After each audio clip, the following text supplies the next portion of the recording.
I met Rockefeller through a female attorney I knew who called me up one day and said, one of the Rockefellers would like to meet you. I had made a video called Mad as Hell, and he'd seen the video and wanted to meet me and knew I was running for governor of Nevada. So sure, I'd love to meet him. And I met him and I liked him, and he was a very, very smart man. And we used to talk and share ideas and thoughts. And he's the one who told me 11 months before 9/11 ever happened that there was going to be an event. Never told him what the event was going to be, but there was going to be an event, and out of that event, we were going to invade Afghanistan to run pipelines from the Caspian Sea. We were going to invade Iraq, you know, to take over the oil fields, establish a base in the Middle East, and make it all part of the New World Order. And we'd go after Chavez in Venezuela. And sure enough, later 9/11 happened, and I remember he was telling me how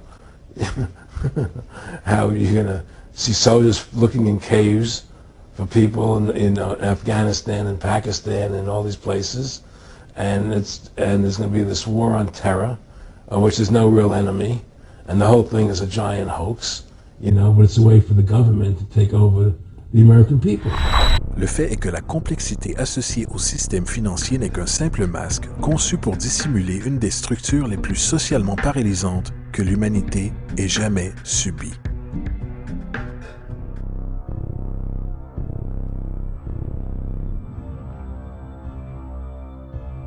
Seulement 3% de devises américaines existent physiquement.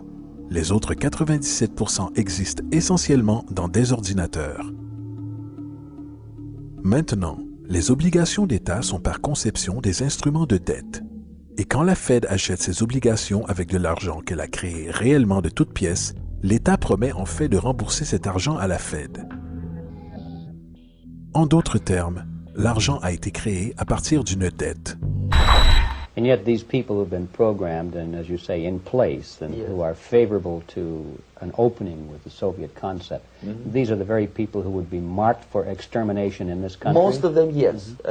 Simply because the psychological shock when they will see in future what the beautiful society of equality and social justice means in practice, obviously they will revolt. They will be very unhappy, frustrated people. And the Marxist-Leninist regime does not tolerate these people. Obviously they will join the links of dissenters, dissidents. Unlike in present United States, there will be no place for dissent in future Marxist-Leninist America.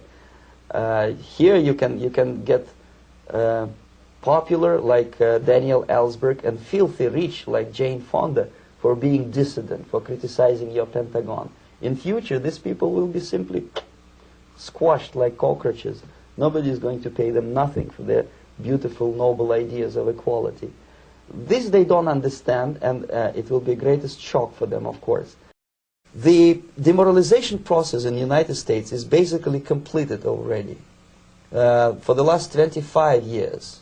Actually, it's overfulfilled, because demoralization now reaches such areas where previously not even Comrade Andropov and all his experts would even dream of such a tremendous success. Most of it is done by Americans to Americans, thanks to lack of moral standards. As I mentioned before, exposure to true information does not matter anymore. A person who was demoralized is unable to assess true information. The facts tell nothing to him. Even if I shower him with information, with authentic proof, with documents, with pictures, even if I take him by force to the Soviet Union and show him concentration camp, he will refuse to believe it until he is going to receive a kick in his fat bottom. When a military boot crashes then he will understand, but not before that. That's the tragic of the situation of demoralization. The next stage is destabilization. This time, subverter does not care about your ideas and the patterns of your consumption. Whether you eat junk food and get fat and flabby, it doesn't matter anymore. This time, and it takes only from 2 to 5 years to destabilize a nation, what matters is essentials: economy, foreign relations, defense systems. And you can see it quite clearly that in some areas, in such sensitive areas as defense and economy, the influence of Marxist-Leninist ideas in the United States is absolutely fantastic. I could never believe it 14 years ago when I landed in this part of the world that the process will go that fast. The next stage, of course, is crisis. It may take only up to 6 weeks to bring a country to the verge of crisis. You can see it in Central America now. And after crisis, with a violent change of power, structure, and economy, you have so-called the period of normalization. It may last indefinitely. Normalization is a cynical expression borrowed from Soviet propaganda. When the Soviet tanks moved into Czechoslovakia in '68, Comrade Brezhnev said, "Now the situation in brotherly Czechoslovakia is normalized." This is what will happen in the United States if you allow all these schmucks to bring the country to crisis, to promise people all kind of goodies and the paradise on earth, to destabilize your economy, to eliminate the principle of free market competition, and to put a big brother government in Washington, D.C., with benevolent dictators like Walter Mondale, who will promise lots of things, never mind whether the promises are fulfillable or not. That unlike myself, you have literally several years to live on unless the United States wake up.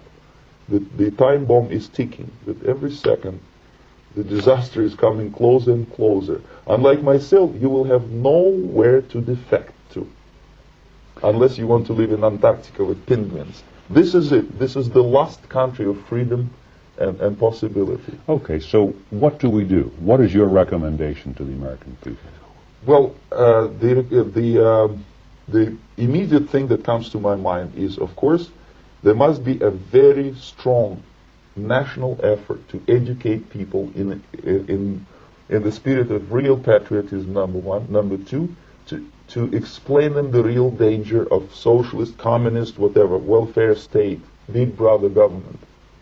If people will fail to grasp the impending danger of that development, nothing ever can help the United States. You may kiss goodbye to your freedom, including freedoms to homosexuals, to prison inmate. All these freedoms will vanish, evaporate in 5 seconds, including your precious lives.